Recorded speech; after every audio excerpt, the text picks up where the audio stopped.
Let's think about the future. We're talking about first-year player drafts on Fantasy Baseball today. I'm Chris Towers here with Chris Welsh, and we're going to go through Chris Welsh's. I was just going to say Chris, and I realized that just gets confusing, especially if you don't recognize people's voices. I'm Chris Towers. That's Chris Welsh.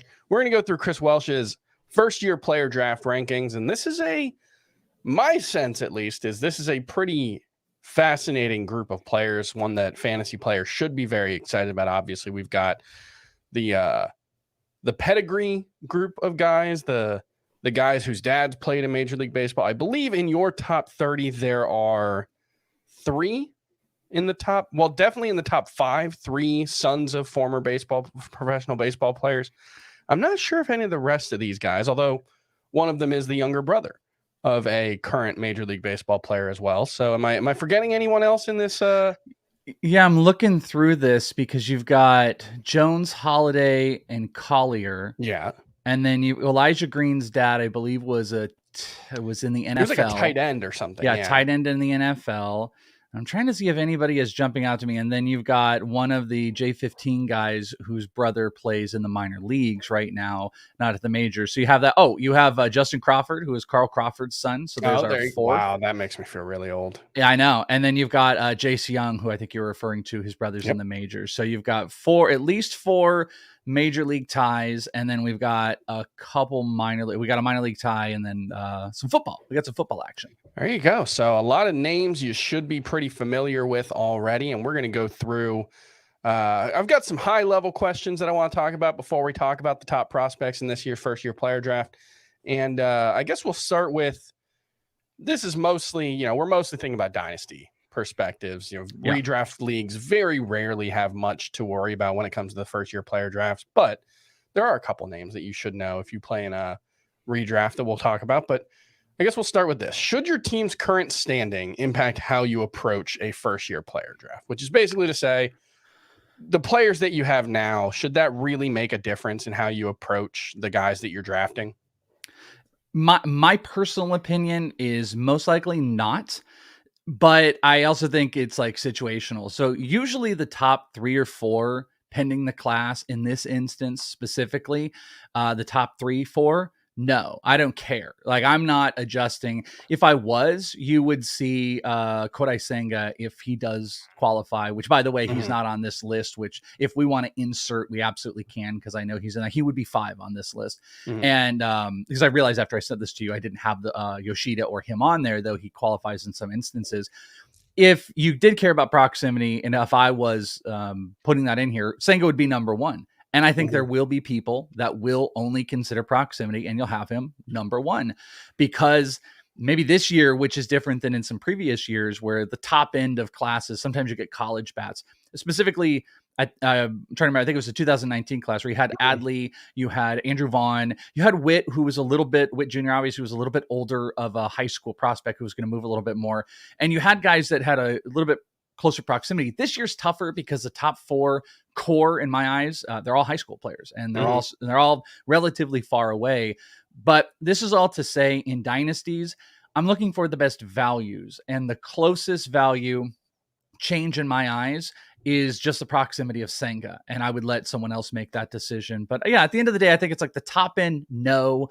In the middle and stuff, yeah, maybe. If I'm like the 6th pick and I'm a top 3 team in the league and I have a choice between a high school kid and someone that can't help me, maybe that would be a Yoshida. If I could decide between Yoshida or Cam Collier, I think Cam Collier is going to be a star, but maybe I would care a little bit more since like I'm a top 3 team and I'm having the ability to get a 6th pick. So I don't have like a full roundabout answer, but if I had to give you one, I'd be like, no, I want to take the best talent when drafting first year player in dynasties.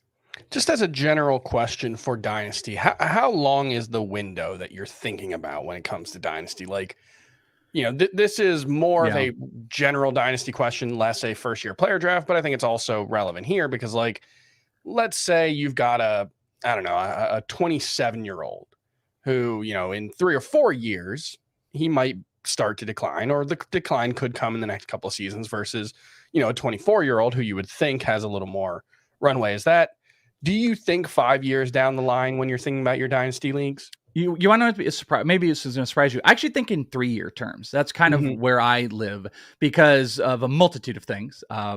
obviously these leagues can disband, so like I really don't like, I've been in a couple. I was in an industry one, which was wild. There's one, it lasted 3 years, and it was an industry of 20 teams, and it's actually poetic that it ended, because it's such a prime example of how dynasties are. I don't personally like to subscribe to like, oh yeah, I'm just like way into the future. And that doesn't deter me from high school guys or anything like that in my drafting. Because also you have to think about not only just talent, but the trade value that some of these guys are going to go. Yes, Drew Jones is a high school guy. Yes, we're going to talk about them. There's an injury, but at the same time, the talent is at such a high level that all he needs to do is come out, do what we relatively expect, not even defy expectations.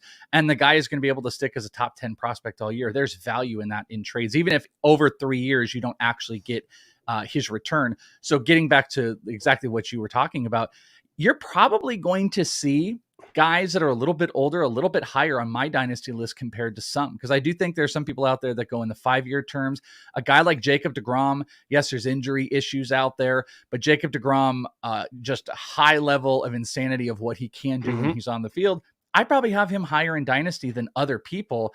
And that's what's so wild about dynasties when you do drafts too. It's like you can have, let's say it's a 12 team. You can have like 5 people that are heavy prospects. You could have 5 people that are like middle line people, and then you could have those 2 proximity people, and you're like, well, every dynasty ranker's got Justin Verlander because he's 400 years old. They've got him in the hundreds, and then those 2 guys that care about now in a dynasty, all of a sudden, bam, they snap up Justin Verlander in the 4th round of a dynasty, and you're like, whoa, what's going on? So that's why I feel like the 3-year window, it's just a little bit better, because I also want to play win now in dynasties. Yeah, I'm looking at I was able to find Scott's top dynasty rankings from 2018, and this is just to highlight how much things change and how much uncertainty there is. But I think it's really interesting that you look at like 16, 17, and 18 in his rankings that I'm looking at.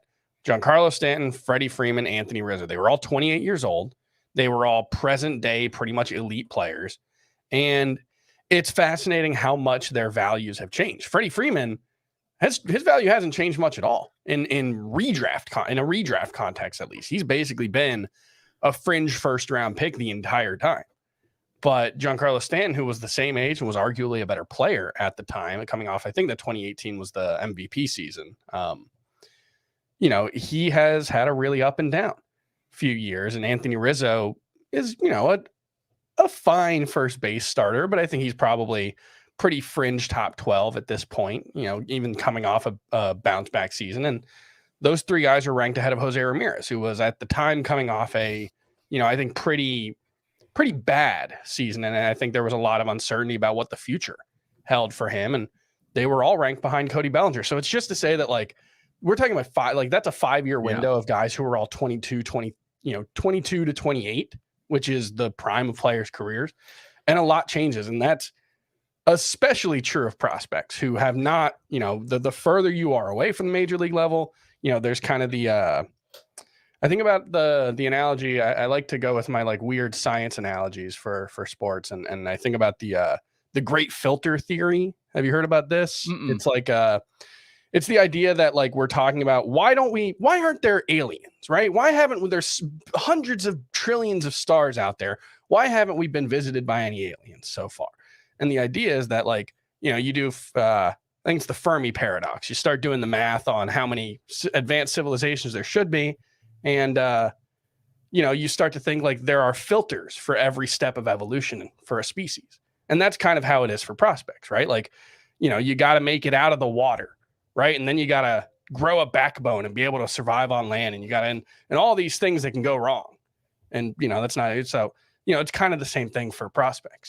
Drew Jones is an incredible, 18-year-old player, but he hasn't played a professional game yet. So I like that they're microorganisms. I like that prospects are essentially microorganisms that we're hoping they can just be put in a climate and in a spot where they can actually grow. And, hey, listen, there are some organizations that are planets that are closer to a sun and habitable life. And then there's some organizations like the Pirates and maybe the Angels that are a little bit further away, a little bit colder, and maybe those microorganisms can't exactly exist. One thing I want to point out about what you said too, I think it's actually going to maybe get lost by some people with everything that you were bringing in with those players. Your point was, here's these 3 interesting players, and then look, Jose Ramirez was behind them. And then look, Bellinger was in front of them. One thing that I think you should also focus on is look at Freddie Freeman. Freddie Freeman is a perfect example also that kind of gets mixed into like, we're silly here and we're silly here. But Freddie Freeman is a player that over those 5 years has held that value. It's one of those players that would kind of he was still in a good spot where he was young enough where you would have him ranked high, but he is almost maintaining his dynasty value to this day. He's a prime example of where I would probably have a player, because he's at, 33 years old right now, 33 and a half, that he's a bit older. He's not exactly the dynasty plug that you would try to get because of his age, but he's maintained that value. So if I think in a 3-year window, Freddie Freeman is more valuable to me than the 5-year window because, 38 years old, it's going to come back down. But do I still think I can get 1 to 2 more elite years and then maybe a really solid year on the third out of Freddie Freeman, possibly even maintaining? I kind of think I do because he's consistent. So like I still have Freddie Freeman as a top 25 dynasty guy at an older age. And I think that could throw people off because dynasty, I know we're going to do first year player, but dynasty is like very focused on age. But the first year player, to tie this in, is actually, in my eyes, a really important reason why I'm very comfortable in drafting more win now teams. And I'm not going to take all 35-year-olds or anything like that, but there's a few key pieces I would go with because every year you can replenish. We can always replenish. And look at this class. I actually think this class is a really strong class for late pitchers, or if you're in a points league, pitchers that are going to drop. I think the whole first round looks pretty solid. It's deep. And this is a really great way to replenish if you stacked in a little bit older players. You missed out on the Wander Francos, maybe you missed out on Bobby Witt or anything like that. You can always do this every year and get back through. Next year's class is going to be killer, and this year's class is pretty killer too. Yeah, and so that gets to a couple of the questions. I'll go with the first one. Do you have when you're talking about prospects, and especially at this point, do you have a preference for hitters versus pitchers? I think there's an obvious answer here, but I want to get your thoughts. Yeah, hitter. I'm always going to go. I mean, there's the whole, like, there's no such thing as a pitching prospect mantra. That mantra does not exist in points league. So that's why we do have to kind of define it, because if you're in a points league, it's actually kind of a rougher year if we're being honest about it, because the pitching is so brought back and there's a decent amount of high school pitching. And then there's some injuries on some college pitchers, which you could actually maybe look at it on the invert, where if you could trade down out of the top in and then you could stack in a couple of these pitchers, there's guys that I like late. But yeah, like overall, here's another example. I do on my show Prospect One, I do these prospect ADP drafts where we draft like all these guys and I create an ADP out of it. And we do all these different drafts so we can get data out of it. And my team and many other industry guys, because I'll have industry and a bunch of, listeners that are hardcore dynasty players do it. And what you'll see is commonly of 15 team rosters, somewhere between 3 and 5 pitchers max. So maximum 33% of the roster is made up of pitchers in category-based leagues. So I'm probably going to live off of that. And usually mine is usually sitting around 3 because I think there's incredible late pitching value, whether it's first-year player or normal drafts. And I want to go with high-end talent. Obviously, league pending some of your guys' values. Maybe you play in a league where pitching is incredibly valuable and people hold on really tight. Then sure, I would adjust to that. But hitting for me. Yeah, and note that I saw from Baseball Prospectus, the following pitchers have undergone Tommy John surgery in the last year. Dylan Lesko, Cade Horton, Landon Sims, Connor Prelip, Reggie Crawford, and Peyton Pallett. That's not counting Kumar Rocker, who had the shoulder issue that blew up the physical with the Mets. And then you have Carson Weisenhunt, who was suspended for the 2022 season. So this is I think Hunter Barco, too, maybe missed in there. I think Hunter, I don't know if you said him. Yeah, this might have been an older, I think this was an older story, too. This was from like back in the summer. So there might have been injuries since then. And that's all to say the point that you made earlier about, potentially finding guys later on who might increase in value from this point on. Those pitchers, they're relatively, people are going to be relatively down on them right now. But, part of the way I look at it is like, every pitcher is going to have Tommy John surgery at some point. That's an exaggeration, but it's not much of an exaggeration. I call it the Walker Buehler effect. Walker Buehler was an incredible pitcher in college, and Vanderbilt would have been seen as a really high value guy, had Tommy John surgery, moved into, I believe it was like the compensatory round, and then ends up just flying and becomes a big value.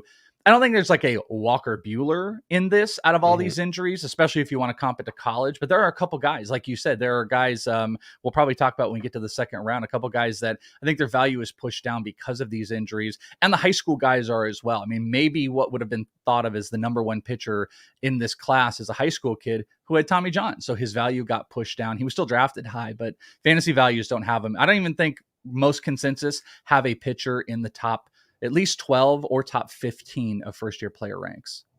All right. And then how do you compare this year's first year player draft group to a typical season? Better, worse?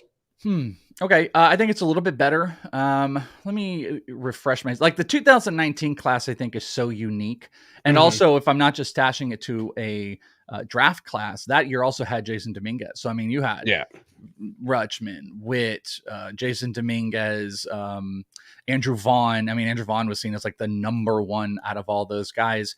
Kind of looking back and trying to pair my eyes back to it. This is actually kind of similar to last year's class where we had a whole bunch of shortstops. We actually had like a big core four of Marcelo Mayer, Jordan Lawler, Khalil Watson, and Brady House. And that's kind of similar to here where it's big four high school again. I think this round is better. Of those four, the only one that really looks like they're moving in a huge direction is Jordan Lawler at this point, which is kind of funny because some people were pushing him down. So, if you were like, if you were grading this out and 100 is the median value, I think that 2021, or if we graded into probably better to like letter score, letter grading, like 2019 was like maybe an A, an even A. I would say this is like A- to a strong B+.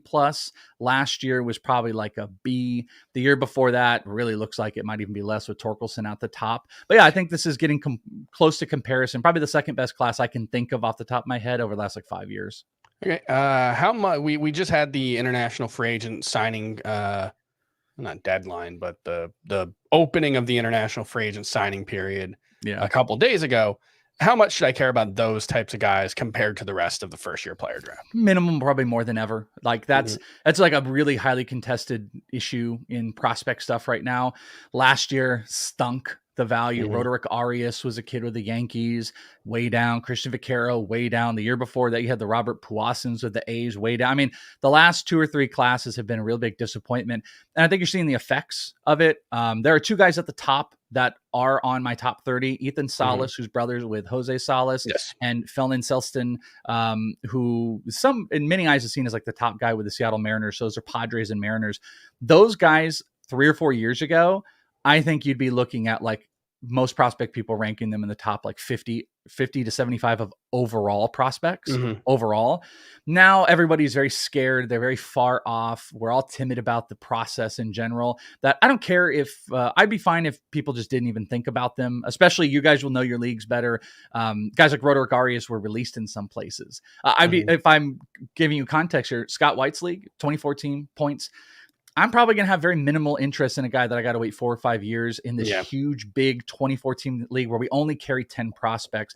But I very much like Ethan Salas, very, very much, even though he's a catcher. I think he is one of the more polished guys that we've seen in years. And Felnin Selston kind of in that same spot. So those are the 2 I would focus on if you're thinking about like the top 40 first year player prospects, but adjust accordingly to how you guys value. And if you're willing to kind of sit on a guy for a while and thinking about how this entire process has gone lately. All right. How many of this year's players for the first year player draft pool are in your top 50 overall prospects? And for context, Scott's top 100 prospects are out on cbssports.com/fantasy. And he's got Drew Johnson at 15 overall, Jackson Holiday at 16, Termarr Johnson at 30, Elijah Green 32, and Brooks Lee 34. Those are the only guys from this year's prospect pool who are in his top 50. Okay, so he's got 5. I have 7. Okay. And the 2 guys that are missing out of the top 50 of his that I have, because I have Brooks Lee. Brooks Lee actually is the end. The 2 guys that I have that he's missing are Zach Neto with the Angels, who was literally there was no prospect that was given a more aggressive assignment in the whole land. Zach He Neto made it to Double-A last year. Yeah, made it to Double-A before anybody. Angels were crazy hyper aggressive on him, and I think he's insanely talented. And then also, again, I'm thinking, you know, in my prospect ranks are a little bit different than my dynasty. You know, dynasty is telling you guys like, here's my 3-year window. Prospects is a kind of bigger overall like worldview, and I love Cam Collier. Cam Collier put up some big hard hit numbers. He was out here playing a complex level, over 90. Actually, this is a Baseball America thing Jeff Ponce put out. I think he had around a 91 average exit velocity. He reclassified, one of the youngest guys in the class. I really like Cam Collier a lot. And there are some people that want to push him into the top even 2 or 3 in this class. So add Neto and Cam Collier, and that is what my top 50 is, with all of the same players that Scott has. All right, let's talk about the old guys before we get to your rankings, because the old guys you didn't include them in the top 30 that you sent me, although we can, you know, kind of slot them in. But the old guys are the 2 Japanese signees from this offseason, Kodai Senga, who signed a 5-year deal with the Mets, and Masataka Yoshida, who is an outfielder for the Red Sox. I believe he also signed a 5-year deal. Senga is 30. Yoshida is 29.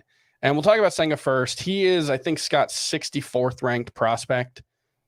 He's a, you know, prospect. He's 30 years old. He's pitched professionally for 8 years or 9 years now. And he has been a really, really good pitcher in Japan. He led the league in strikeouts a couple years ago. Has hit 102 with his fastball, sits in the high 90s, has a splitter that I've seen described as it's a splitter / forkball that I've seen described as one of the best pitches in the world. That's his go-to pitch. He's hit 100 with the fastball. He has a kind of hard slider / cutter as well. K rate has fallen the past few seasons. He's only thrown more than 150 innings twice in his career.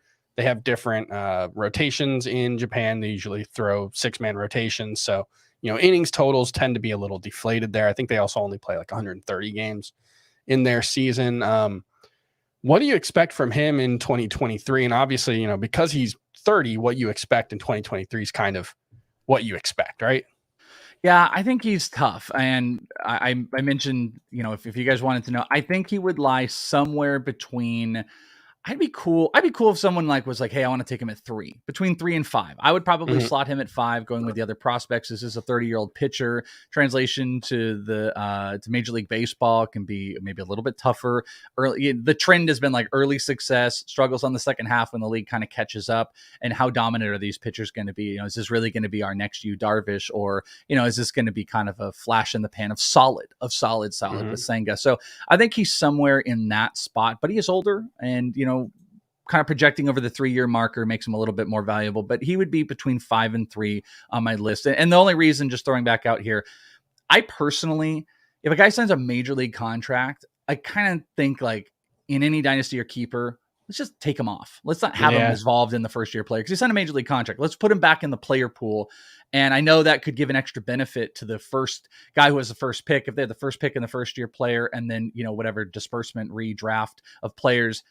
But they're also the worst team in the league. I don't think there's any real problem with that. If they got Drew Jones and Senga, they really stunk it up. So do that. But I love the repertoire. I love the high fastball that he's got with secondaries. I'm hoping it's going to connect. He's on a great context of a team, by the way, getting to work with Verlander and Max Scherzer. I don't know if you could like ask for anything better. So I think there's a lot of positives in there. If this were a points league, I'd totally go with him number 1 if you wanted. And if you care about the now, if somehow you're a team that is like somewhere between like, you know, the top 5 in your league and you had the first overall pick, yeah, why would you not take Senga? Sure, you're going to get 3, 4, hopefully really solid years out of it. I just don't know if we're looking at like an elite pitcher. Yep. So that's why I'm a little bit timid about it. And I just really, really like those high school bats at the top in Jones and Elijah Green and Jackson Holiday. All right, and then Masataka Yoshida, who is an outfielder. He's likely to hit, you know, near the top of the lineup for the Boston Red Sox, possibly leadoff for them. And he has been an on-base machine. I mean, the plate discipline, when you look at the numbers for Yoshida, the plate discipline is what stands out. I think he has over the last 3 seasons, he has more than twice as many walks as strikeouts, more than 120 more walks than strikeouts for his career. Does not run much. So he'll get on base, but not much of a base stealer. I think he had 4 steals last season. He's had some pop over the past couple of seasons, but that's one thing we've seen is that the transition from the Nippon League to the major leagues, power doesn't often translate. Seiya Suzuki went from being like he hit 38 homers in his last season in Japan. He had 14 in about 120 games last season. So, he was decent. And I think, there's room for Seiya Suzuki to grow in year 2, but Yoshida is probably more like someone that you're expecting maybe 12 to 15 homers, but maybe, hopefully good run production numbers, especially runs at the top of that Red Sox lineup, right? Yeah, it's actually really funny. The Suzuki thing is something I've brought up because there's some things I think about when I think of like Ha-Sung Kim, but that's that was the KBO, obviously. Yep. But so if you go over and look at Seiya, you see a huge discrepancy. Like you said, 38 homers in his final year at 26 years old, by the way. Yoshida is not. I think he's 29 years old, 28, 29 in that period. But 38 to 14, the average dropped over 50 points. The walk to strikeout ratio really leveled out. Yoshida's a guy, he openly had even said like he had never really let off and wasn't sure if he was even comfortable with it, but he'll do it. There's a lot of plate presence in there, but he's hit 20 homers over the last couple of years, doesn't steal. So you got no steals. I think minimal-ish power, really good plate skills, which hopefully are going to translate over the entire year. But if you take what happened even just with Seiya Suzuki, who, by the way, was a 300-plus hitter for the last 3 seasons, just like Yoshida was. Obviously, they're not the same players. I'm not bullish about Yoshida. I'm really not. Like, if he leads off, okay, maybe that's going to be cool, and he'll get some really good runs, but 280, 12 to 15 homers max, no stolen bases. I don't know if there's going to be a bunch of RBI. Maybe he's a little bit better in OBP leagues. I just don't feel dramatic about him, and I would rather play upside on so many other players. Like, if I were thinking about win now, I still wouldn't even probably want him inside my top 8 of these first-year player, even if I'm trying to play win now, because there's some college bats that are in that range.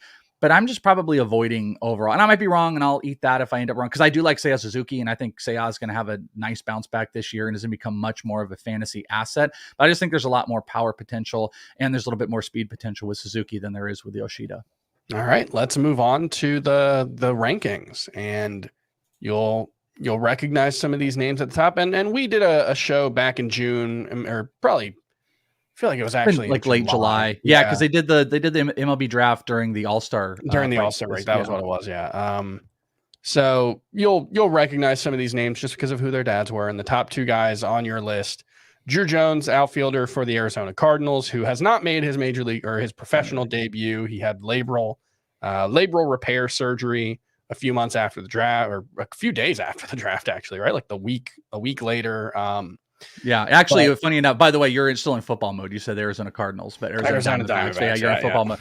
He actually he heard it because he came over here and he did the usual, like, hey, I'm at Chase Field, I'm meeting the people and stuff like that. He did a BP session, and he either heard it during that BP session or it was the next day at the Diamondbacks facility. So, and unfortunately, this happened with Jordan Lawler. Jordan Lawler, when he played, he ended up playing 2 complex games. I was at the second to last one. I went to his first one, and then he went to the second one, and then he got hurt. Drew Jones didn't even make it to a complex league game, which he would have played, and he hurt it during batting practice and had to have shoulder surgery. But he has been here. Not that anybody cares, but he's been here training and hanging out in the Diamondbacks facility while recovering, which is exactly what Corbin Carroll did, and is what Jordan Lawler did as well. Yeah, I guess the good news is the Diamondbacks organization has a lot of experience dealing with shoulder injuries for the young players, because I think it's 3 years in a row now, right? Corbin Carroll, Jordan Lawler, and Drew Jones have all had shoulder surgery while being, the team's arguable top prospect. The case for Drew Jones, I mean, if you're projecting ceiling, it's that, I mean, in real life context, he's the son of, I would say, arguably the best defensive center fielder in Major League history, or probably since Willie Mays. And he seems to have gotten a lot of that skill set because he's a very good defensive center fielder who projects as like a 30-20 guy at his ceiling, right? Yeah. There's a lot of like, maybe even like Tatis feel to him, because he's like a big, 6'4", hasn't built up the muscle. You also look at him and I think it's kind of hard to judge like which way is this going to end up going? Is there going to be really big body mass, or is it simply going to define itself into growing a little bit older? And then he ends up looking kind of like a Fernando Tatis Jr., but he put up like bonkers stats in high school. He hit like near like 600, double-digit homers, can steal bases. He's a full 5-tool player to the nth degree, and kind of one of those guys where had any team but the Orioles had the number 1 overall pick, he would have been the number 1 overall pick. Yeah, but Drew Jones did set the record for signing bonus, so he was, he got a little bit more money than Jackson Holliday, despite being the number 2 pick. So I think most people thought he was the better player. Yeah, it's 100% right. And it's not to take anything away from Jackson Holliday, because at the end of the day, the Orioles get smacked for their cost savings and stuff like that. But I don't think it was anything dramatic. Jackson Holliday, also really, really killer prospect with some really good EVs in his debut and growing into his body, and with a killer dad who, Matt Holliday is to thank for some guys we've talked about here on CBS. We've talked about some guys like Matt Carpenter who had worked with Holliday in the offseason. And, this is a great hitting family. Both of these guys, incredibly unique. Drew Jones, though, I have also like Diamondback fan, which probably doesn't help it. But, back to what you were saying, like the Diamondbacks, as weird as the team as it is, and you're a Marlins fan, I'm a Diamondbacks fan, like how uniquely weird is that on this platform? We couldn't have any of the big market teams. There's no Dodgers. I mean, Frank's not here for Yankees, but these are like lower, but the Diamondbacks development, you have to give a lot of credit for. Not only the guys that they've spotted to bring in, but Corbin Carroll has made huge strides. Jordan Lawler was not seen as a slam dunk when he was drafted. Everyone's like, hey, he's got a lot of tools. There's some swing and miss in here, and he's developed, bam. So you take all of that and what the Diamondbacks have done in their scouting, and then you take maybe the most tooled player that they've ever seen. And over the last couple of years, one of the most tooled players we have seen in general. And then you can start dreaming sky is the limit here. If you were on another organization, maybe we might have some questions, but the Diamondbacks, we really have to give them more credit than anything else. And Drew Jones is my number 1. But I also sent you, and forgive me if we're going on this on later. Okay. I haven't scrolled down. I also did this other thing, and I talked about this on my show Prospect One a couple weeks ago. I did a first-year player episode, and not only do I have like my own ranks, I made this composite list, and I went and did. Man, it was like a couple drafts. Shout out to the Toolshed podcast, and then my guys from Triple Play Fantasy. They did a couple different drafts that had first-year player. I took my prospect ADPs, which had 5 drafts in it. And then I took my own ranks, and I took my buddy Eric Cross's ranks, and I made this composite list of all the guys, all the averages, and I went to see how did it average out. And Drew Jones first in every single thing we did. Yeah. He was never not first, which I think is unique about that. Obviously, there can be a hive mind theory, but in everything across the board, Drew Jones was the number 1, and his ADP came out as a true 1.0, which I thought was fascinating about Drew Jones. So if people are curious on like where the thought process is, it is unanimously him. But Jackson Holliday has put himself into a really great 2 with a 2.4 across everything that I did ADP. So is the gap between Jackson Holliday and Drew Jones mostly just Drew Jones has louder tools, but Jackson Holliday, is just more of a solid all around player? Is it kind of like I don't know, the guy that I want to comp him to, and maybe with the way his career's turned out, like Dansby Swanson. Who I was thinking of. Like, as a prospect, he was very highly ranked. Was he the number 1 prospect in baseball at one point? No. Well, I think he was. The Diamondbacks took him. Was it number 1 overall in that year? Because I think that might have been a year that we had that, and unfortunately they traded him. I don't think he didn't reach number 1. He was the number 1 overall pick. Yeah. Yeah, because the Diamondbacks took him number 1 overall over actually Brendan Rodgers. That was a year that they were kind of going between those guys, and he got traded pretty quick and I don't think he ever reached number 1 like overall status. He was number 3 for Baseball America, number 2 for Baseball Prospectus. Okay, that was pretty close then. Yeah.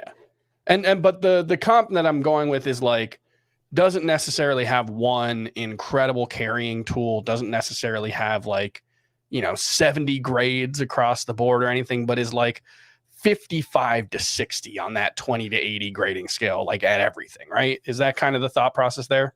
Yeah, I mean, I think there's a couple things. So, like, Drew Jones kind of jumped on the scene a little bit more. I've told a lot of people this. My number one guy, like a year to 16 months ago, was Elijah Green. This Elijah Green, Termarr Johnson were bigger names kind of on a circuit. Home run derby win for Termarr Johnson. Elijah Green, kind of was like 6'4", 220 at like 17 years old. It's ridiculous. Huge skill sets. And then Drew Jones jumped up, but Jackson Holliday was not. Like, he really flew up boards where everyone had to start paying attention, and he's grown physically as well. I mean, that was one of the things. A little bit smaller now. Listing is getting closer to 6'1".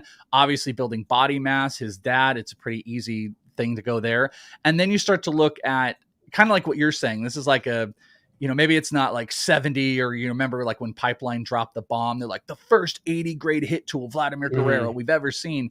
Like, it's not that, but it might be 60s across the board. Yeah. Also a premium position where he can stay. There's great bloodlines. The Orioles are another one of those that do great stuff. And unlike Drew Jones, and this is where things alter a little bit, where I wouldn't be shocked if people, I think Baseball America just actually released their top 100. And I believe Jackson Holliday is above for them overall. Holliday did get some work. He had 64 at bats. He hit 297, hit a homer, 4 stolen bases. We've got data. Like I said, his average EV, according to Jeff Ponce in Baseball America, was around 91, which is pretty extreme for him already. For an 18-year-old, that's pretty good. Especially in that class. Not to mention 25 walks to 12 strikeouts in 20 games in his pro debut. He only played 12 games in Class A, but he wasn't just swinging out of his shoes at everything there. Yeah, it's actually 90, by the way. But like Elijah Green's was like 91. So, I mean, if you get 90 and above, those are big markers. So I think Jackson Holliday represents a little bit more of the dream ceiling with a floor, where like Drew Jones is kind of like in his own stratosphere. He's in his own stratosphere. He lives up here. There's the Elijah Greens who have a lot of talent, but there's some warts out there. Termarr, there's some warts. Jackson Holliday has this like safety net 5 tools, which I think there's some questions on a lot of these other players. Are they 5 tools? And really, if you look at the top 10, as far as like my first year player goes, if I were to comfortably sit here and be like, here are the 5 tool, real 5 tool players, I might give you 3. And Jackson Holliday is one of them. So I think that's something why also the value has jumped up. And, it's also hard to defy bloodlines at this point. Like, these guys that have dealt with this their entire life, and especially like Jackson Holliday specifically, like Matt Holliday is a coach. Like, Matt Holliday is teaching this and is still very active. Andrew Jones is not coaching. Not that means anything. Andrew Jones is just out there, like, still hanging out with people and showing up and doing science, all this stuff. But like Matt Holliday is still actively involved in it with his son. And I think that gives people a little bit more confidence. I mean, I think you just, to go on a little bit of a tangent, but I think you look across sports and like the bloodlines or the culture that you're raised in, like that stuff helps. You look at, I mean, the Blue Jays are a team that I don't know if I've ever seen, like, was it a conscious decision, but they had obviously Dante Bichette's kid and Craig Biggio's kid and Vladimir Guerrero's kid, but they also had Jeff Conine's son. And I think they had, there was a catcher for the Expos in like the early 2000s whose son they also had. Like, they had like 6 or 7. They had a couple other guys, so it seemed like a real. It was like no longer coincidence. It was like, it's like, you got 1 or 2. Maybe it's coincidence, but it's like, exactly, you're actively doing that. And I think there's something to it. And again, like, also, we're just throwing out some like, I don't know, just like philosophical points about a lot of this as well. But like Jackson Holliday also, he hit his first professional homer, stole bases, had an under 20% K percentage at both complex and A ball, which again, very small sample sizes, but just for everyone to understand, like, he made really good contact. He walked, which is pretty typical, but he didn't strike out. That's another thing that you didn't want to see. And his body is growing. He's one of these guys that body really seems like it has grown from even the draft until now, and it'll continue. And this is kind of the 1A, 1B in Drew Jones and Jackson Holliday. And then, so you've got Elijah Green, outfielder, number 3, and you've got Termarr Johnson, number 4. And in looking at that, consensus ADP that you're talking about, it looks like that's another mini tier, right? You've got Green with the average of 3, Termarr Johnson 3.8. So what gives Green the edge over Termarr Johnson? I think it's the physical. I'll tell you though, there was also a time where I made this is how tough I think these are. I am a Termarr Johnson truther. Yeah, I want to say back when we did this in July, you were talking about Termarr Johnson arguably as your favorite prospect. Yeah, and I do, and I really love this kid.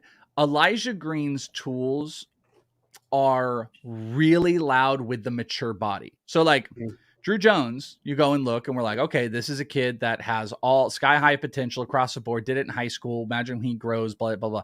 Elijah Green is already physically there. So I think you could ask like, how much can he grow? And that's something that a lot of prospect people are going to look at. You're going to look and be like, all right, what other physical growth is there from a body perspective and a player? He's 6'3", 225. Like this is how he came in as a draft. He's a physical monster, had some of the biggest home runs in high school ball whenever we would get previews out there. And he can obviously run. My questions with him are twofold. Will the running continue long-term as the body grows? This is a big guy. It can. We see Julio doing it, but will it? And that's a question. And then he's got major strikeout problems, like 40% he had in his debut. It obviously is, it's a little bit overplayed or anything like that. It's very 12 games, but there's a lot of swing and miss in his games. But this is the type of guy that looks like he could tap into 35 plus power. Termarr Johnson, you know, I've tried to cool myself a little bit, but I still believe in the hit tool. He struggled at complex, but then when he got into A ball, he really found himself again. I believe he hit over 280. He just made solid contact, and this is his game. Carlos Collazo, Baseball America, had said he's the best prospect he had ever scouted in his multi-years of working at Baseball America. Termarr has been seen as like a 60 plus on hit and power, won a home run derby, but he's smaller. And that's what worries some people. Yeah, he's so smaller dude. He's built thick. I think he is probably maybe one of the most competitive of all of these players. He will not allow himself to not succeed. And I think he's going to hit, and I think he's going to hit for power. Here's your problems. He's a little bit smaller. He doesn't run like the rest of these guys. So now take maybe speed off. Like I'm questioning a little bit on Elijah Green. Will it continue at an elite level? I think Jones and Holiday locks. Green, let's see. Johnson, there's not. And then here's the third. These are the Pirates. Elijah Green's with the Nationals. I don't like the development on what they've done with either one of those teams. The Nationals are bringing good guys in. They brought in James Wood. Hassel is a little bit question for people. So that's nice. But how have they developed guys? Carter Keyboom kind of stings. Hopefully Abrams and Luis Garcia are going to work this year. And the Pirates just in general, I mean, outside of O'Neal Cruz, like, who are the guys? Yeah, I don't know if their development's great. So I think those are some It seems like he's stalled out. Yeah. Exactly.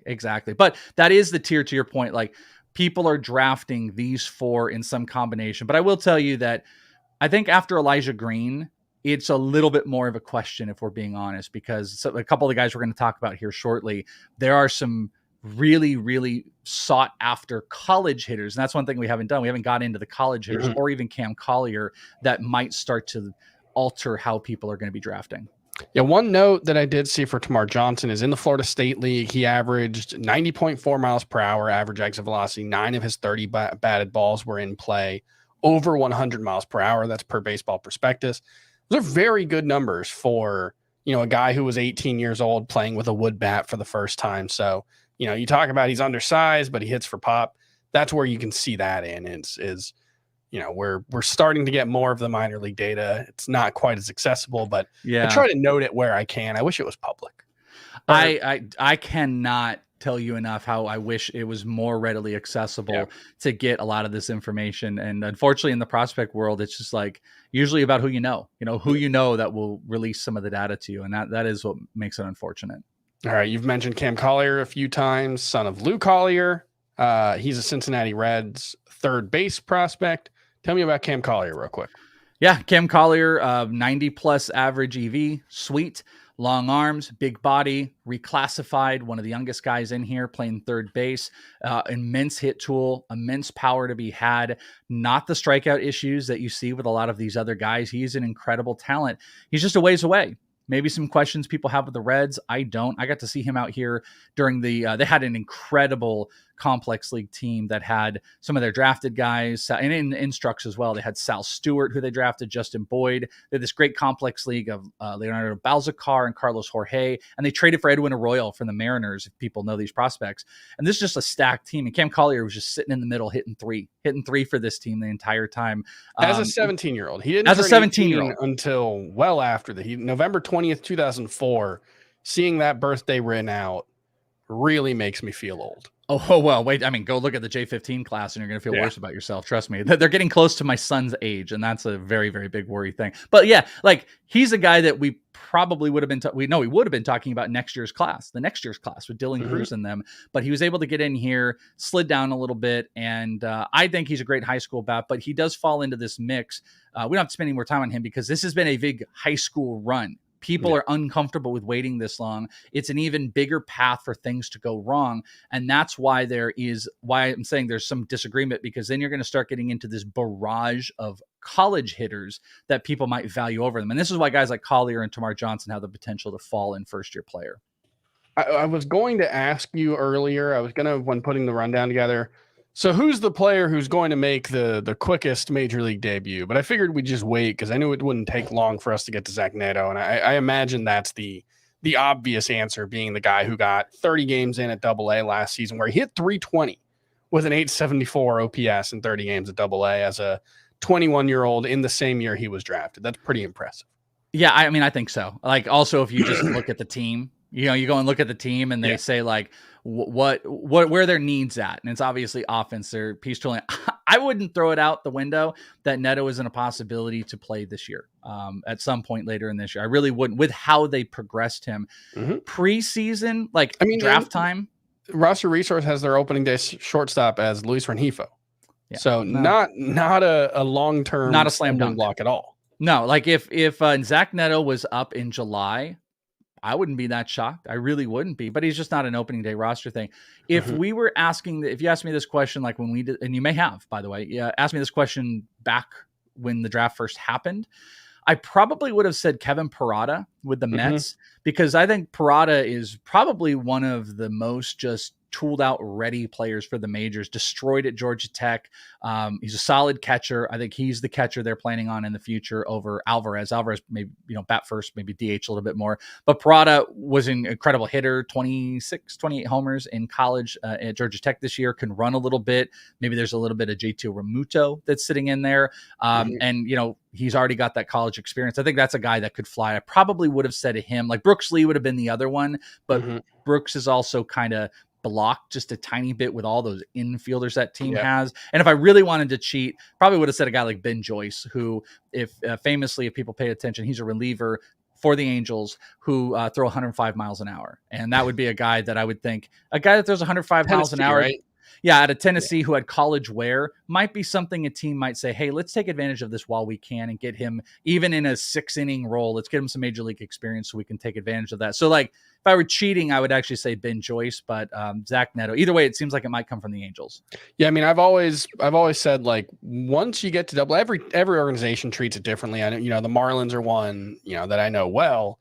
They've historically tended to not view AAA as a necessary step in the development process. I mean, you think about the biggest name prospects that the Marlins have called up, very few of them actually spend much time at AAA at all. But, some teams go the whole way. The Rays, I think, are historically pretty conservative when it comes to, like, they want you to prove it at every level. So it's different for every team. But, once you get to AA, you could be a good 3 weeks away from making your major league debut either way.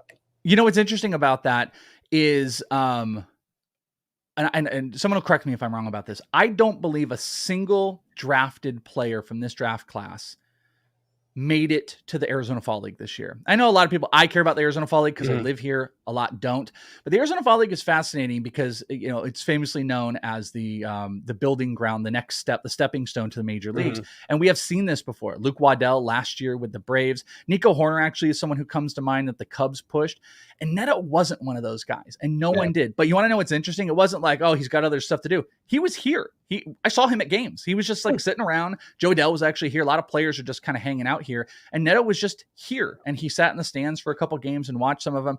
So that sticks out of my mind if you're thinking about like, hey, are guys really going to make it to the majors this year? I felt like the Angels would have put him in the Arizona Fall League to get that extra little step that maybe that developmentally, they just wanted him to get to AA. And then this year, they're going to have him put in a load of at-bats in AA, then AAA. So the idea of really getting a guy from last year's draft class coming up this year is probably not going to happen, but then it's going to open up. So if we're looking at 2024, Parada, Brooks Lee, obviously Neto. I think it's going to open up a little bit to the possibilities of any of these guys that'll make it to the majors. And so that's the next three in your rankings. We're going Zach Neto 6, Brooks Lee 7, Kevin Parada 8.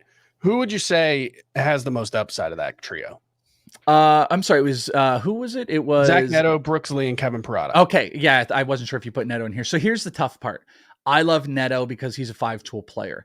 I've said this a bunch. He kind of like has a Royce Lewis-ishness to me, where make contact. There's also like a big front leg kick. I think he can move around. He steals bases. Brooks Lee is probably the best bat of these players, and probably going to move off the position. Big physical guy, going to hit homers, makes it look really easy, but he's not going to steal. So I think they're 1A, 1B in this range. And I would be comfortable with taking them over Collier if you don't want to wait a little bit. But what I would tell people is like, just make your decision. Do you want the power bat, or do you want the guy that is going to offer you stolen bases? And I don't think there's a right or wrong answer. I have Neto over Brooks Lee, but they are 1A, 1B to me. And then, Parada, I am an outlier on Parada. It seems like my aggregate list that I put together, I saw Parada go late. What do we have? I have Parada at... It was 13.6, so it looks like 11. I think I have him at 8 or 9. Yeah, you've got him at 8. Went away from it. Okay, yeah, that's what I meant. Is I have him at 8, and he was a 13.6 ADP, and he ended up being, as far as the aggregate goes, 12th. The 12th player on first-year players. So I'm a little bit of the outlier. Not that I'm a big catcher guy in fantasy. It's just I think he's a great guy that's going to come up soon, has big stats, and one of those catchers. I really think Parada could be one of those guys that, we're making the excuses for these catchers that are in the top 100 of drafts. Look at Will Smith and Adley Rutschman. Like, I think he could be there because he can steal some bases, makes tons of contact with power. So I'm an outlier on Parada, it seems like, for most people. All right, let's move on to 9, 10, 11. Chase DeLauter, Drew Gilbert, Gavin Cross. Give me the high-level view on all three of those guys. DeLauter at one point, Prospects Live, Jeff Ponce, number 1 overall prospect. I think a lot of people are still pushing him up on that aggregate list. He ended up being number 9 on there because of the hit tool. He really struggled in the beginning of the year last year in college, going up against this crazy Florida State team that had Parker Messick and Bryce Hubbard, who were 2 of the best college pitchers in baseball. And that kind of set him back. But it's a really good hit tool, great organization. And I think a lot of people think that this is just going to progress. Probably not tons and tons of stolen bases, but he's going to get there.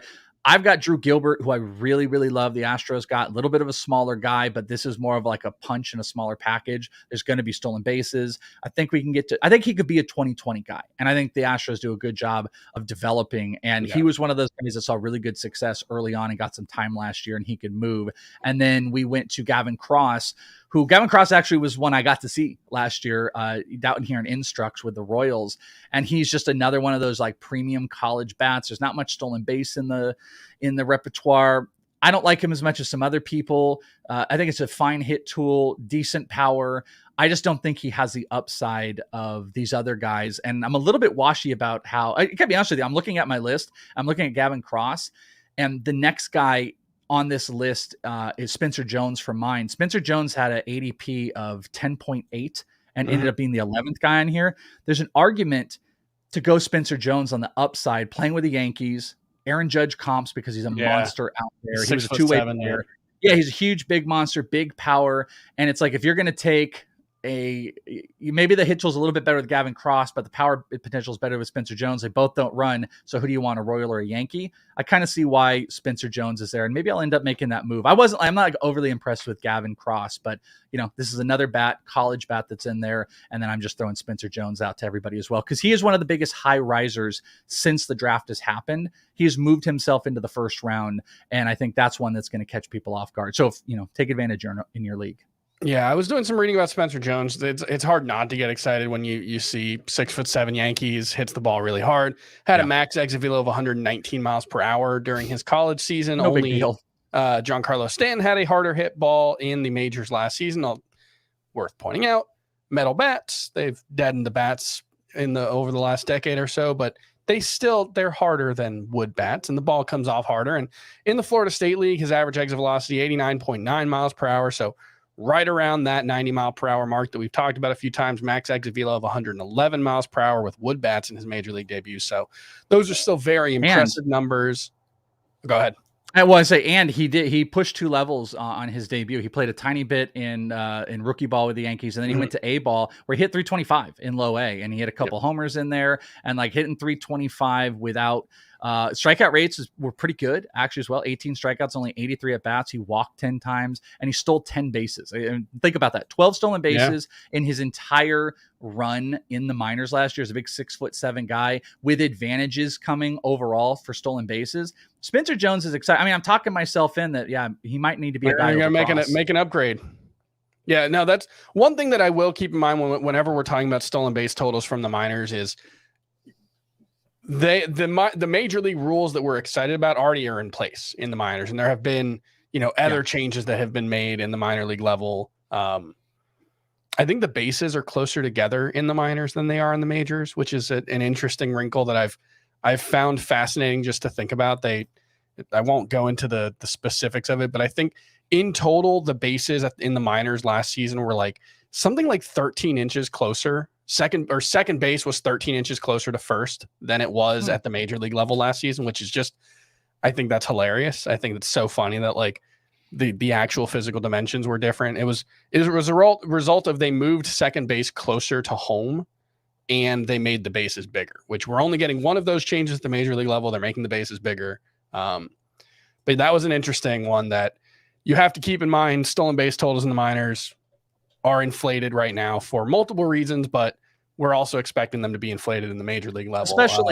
Especially also, like, just think about in complex and low A, you also have like 17 and 18-year-old catchers who these guys are getting like it's also why not only do you look at AFL, but like complex level numbers are rough because the pitchers are usually, 17, 18-year-old, especially at complex specifically, like international guys that are out here that are big, heavy fastballs looking at breaking. So walk numbers are inflated at the lower levels. Stolen bases are kind of a lot easier to do. That is actually a completely side note, and I won't do it. But like Zach Veen specifically was one of those guys that I played that game with. And then as he's gone, he just keeps stealing bases. And the AFL, he stole the most. He was elite. That's one of those where it was like, wow, this kept translating. He is a little bit different than the norm. Okay.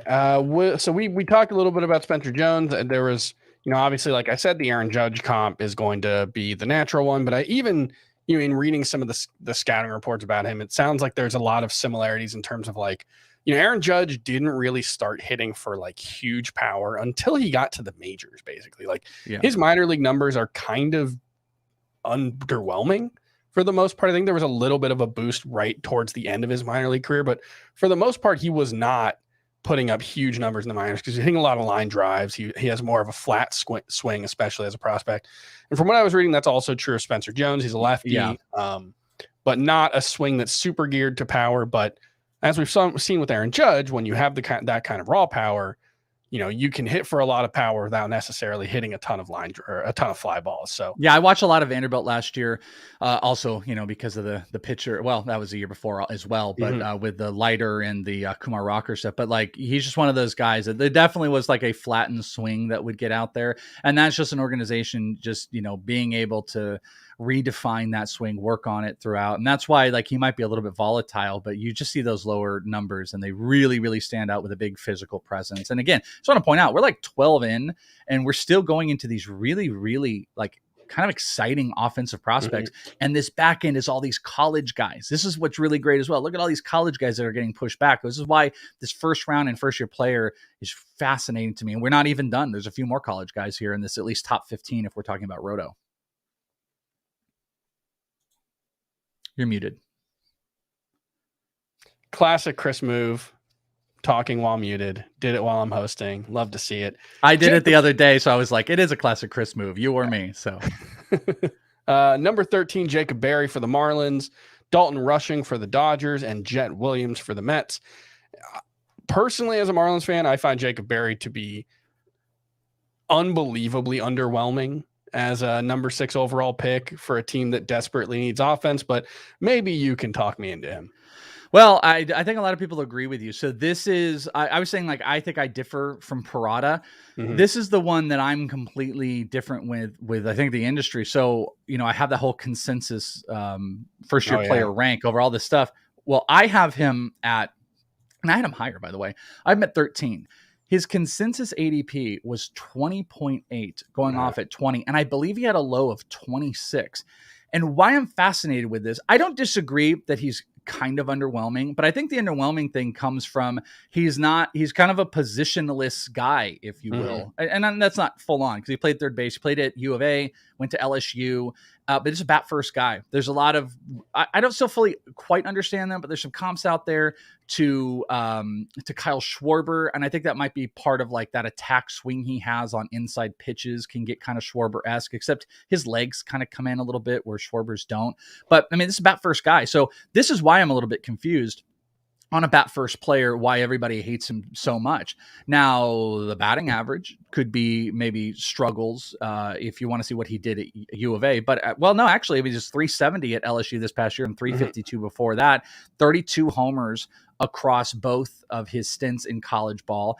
And then he just played like 4 games this past year and he struggled. But this is huge power, good eye, walks. And I think that's probably where some of the Schwarber stuff comes in, that this is a guy that I think people view the batting average coming down a little bit, but he's going to be able to walk. In 2022, he walked more than he struck out in college. He walked 27 times at LSU. He struck out 22 times. So this is an OBP boost with big power. The big question is going to be, how does he work against hitting a lot of off-speed stuff? And I just think getting a guy that could push close to the majors. Craig Mish has talked pretty positive about what the Marlins feel they have out of him. A guy that can play a corner infield. They don't really care because I think he is a 30-plus homer guy if things work out. So if he plays first, he'll align there. You could go with some other upside plays in here. Jet Williams, who you mentioned, is one of those 5-toolish players, but I just don't understand the hate on Jacob Berry. But he obviously doesn't have all this other exciting stuff that these guys go with. So like even at 13, you don't really dig Jacob Berry? It's more of a Marlins taking him at 6 overall kind of thing. Just reading the scouting reports, and it was like it didn't seem like he didn't have the upside that I would prefer. But I'm not a prospect guy, and I tend to be, a lot of fans tend to be overly optimistic about their teams, and you can't really take anything seriously when they say them. I tend to go the opposite way, and I may be too pessimistic about the Marlins, although I've been a Marlins fan for long enough that I don't know if you can be too pessimistic, but that's my, I've been saying all these positive things. Last episode, I'm like, I'm a Jazz Chisholm guy, and I'm being like, hey, I'm trying to defend Jacob Berry. The one thing I want to add in is the guy sandwiched in between. I mentioned Jet Williams. He's a high school bat that I just wasn't as big on, but like people freaking love. And obviously watching more video, he's got some explosive bat speed, but Dalton Rushing is really fascinating at Louisville. Ridiculous numbers in his pro debut. And that was the thing. And see, so Jacob Berry and Dalton Rushing are polar opposites. Yes. Jacob Berry stunk in his 4 games that he played. There's not good defensive comps, a little bit underwhelming to your point. I think a lot of people, Jacob Berry kind of reminds me of like Heston Kjerstad, where Heston Kjerstad was taken like number 1, didn't really do much, has suffered some injury things, played away, and everyone forgot about him. Jacob Berry got drafted high. I think it annoys people. And then he struggled in his pro debut over 4 games. But Dalton Rushing is the opposite. Hit like 7 homers in like a span of like 2 weeks on the lower level with the Dodgers. Showed a really, really great presence. Again, this is the college bat in low A, but a really, really good presence for picking up pitching. Pitch recognition was high. The bat was already there. This is another one of those catchers that a lot of people feel the Dodgers were just able to, why did we let him have him? But this is one of the best pro debuts of any of these players. Came out of Dalton Rushing with the most impactful homers. So him and Jacob Berry are polar opposites on what they did in 2022. Yeah, Dalton Rushing 404 with a 1263 OPS in 30 games between Complex League and A-Ball Rancho Cucamonga, which is just a name that I love to say. We're running up against it, but I'll just run through what you've got as the second round of the first-year player drafts, and we'll take off after that. But Ethan Salas, San Diego Padres, he was one of the international free agent signings. Connor Yerpe, I believe is how you pronounce that. Yerpe, yeah, Connor Yerpe. Cade Horton, Cubs pitcher, Eric Brown, Brewers shortstop. So you see Connor Yerpe and Cade Horton, the first 2 pitchers that we've talked about. Justin Crawford, Philadelphia Phillies outfielder, Jace Young, Detroit Tigers second baseman, Kumar Rocker, Rangers pitcher, Dylan Lesko, Padres pitcher, Landon Sims, Diamondbacks pitcher, Brock Porter, Rangers pitcher, Jacob Misiorowski, Brewers pitcher, Cole Young, Seattle Mariners shortstop, Dylan Beavers, Orioles outfielder, Felin Celestern, Mariners shortstop. He was one of the international free agent guys, I believe. And then Brandon Barea, Toronto Blue Jays prospect or pitching prospect. I probably butchered most of those names. I apologize to those players and their families and everybody who had to listen to it. I'm famously pretty bad with names, but yeah, like you said, no pitchers inside of the top 15, but a lot in that second round. And, could be a situation where if you wanted to trade down and take some of those pitchers late, there could be some fast risers there, right? Yeah, and I just throw in as well on the aggregate list. I think I screwed up Dylan Lesko a little bit. Dylan Lesko might have been the number one pitcher. He might have the most talent, but he's coming off of Tommy John, high school pitcher. That's why I'm a little bit lower. I boosted up some college pitchers, but on that aggregate list, Jerpy did end up being the number one pitcher. Cade Horton dropped below Lesko and Brock Porter, who's a high school pitcher here for the Dodgers, and Kumar Rocker came after Cade Horton. So, it's a really interesting. There's not a consensus on the pitchers. There's a ton of value. Some people believe Jacob Mizorowski with the Brewers might be one of the best. He had insane spin rates that are going out there as well. So that 20 to 30 range or 15 to 30 range has a lot of interesting hitters or pitchers in there of the college type and a few that you can take some shots on. Landon Sims is that one I was mentioning before with the Diamondbacks, who was one of the best pitchers in college baseball. Used to be a closer, ended up being a starter. And he had, I think it was Tommy John, and he's going to come back, and I think he's going to be a lightning rod. So that's I just really love the values of some of the late college pitchers and even high school that I would prioritize hitting early and then snag. I think you could snag a pitcher or two regardless of the formats. It's depthy. It's pretty fun to dig into these. And I am an outlier also probably on Ethan Salas. I have him way higher than any other J15 is probably going to go out there. So you don't want to mess with guys 5 years away. Just move on and go to the next player, according to my list, at least. All right. And that's going to do it for fantasy baseball today. Thank you so much, Chris Welsh, for imparting your information on us and, helping me learn about the first year player draft. And we'll be back next week with more 2023 season preview. We'll see you then.